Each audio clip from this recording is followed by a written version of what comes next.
जात बानी ससुरा न पीछे पीछे आई हा हमरा खातिर जमीलार टपकई हा उनकी करब लारे के फेरा में लड़ जात बानी ससुरा न पीछे पीछे आई हा हमरा खातिर जमीलार टपकई हा छाटल लखुआ तू तो हो नहीं ठीक बा तोहर बरता शादी बड़ी दूर होता भुला जाइए तुम्हारे क्षेत्र से बेमतलब पार्टी से चुनाव लड़ा तुम्हारे विधान सभा से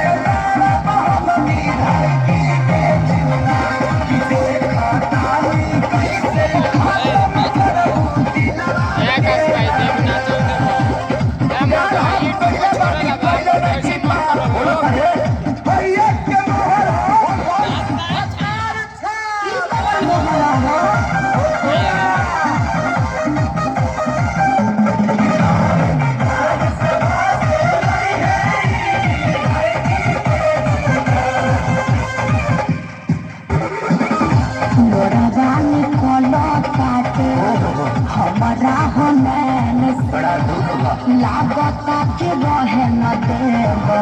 दिया घर चैन से तू वही तनी देखले न होई बुझगेता यार में पगला के बना बनेता काहे के बाड़ा बोला को मन दिला में घा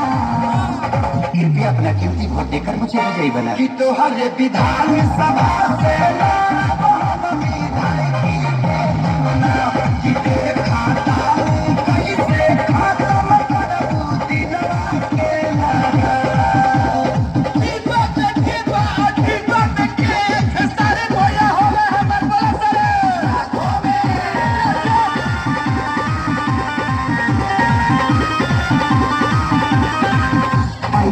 जानी करी हा कबो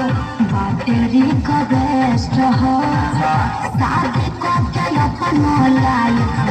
कॉल जाके सेट हो जो खमदी हट तो हर फुलाए भौजी भौजी कह के भोज मांगेगा हम जोर पगला अखिल के सारी बॉम्बे जाके बेची हा बड़ा पा जी जब तक द्वार पे नार खनवा देवता ना पोखरा तोहरे विधान सभा से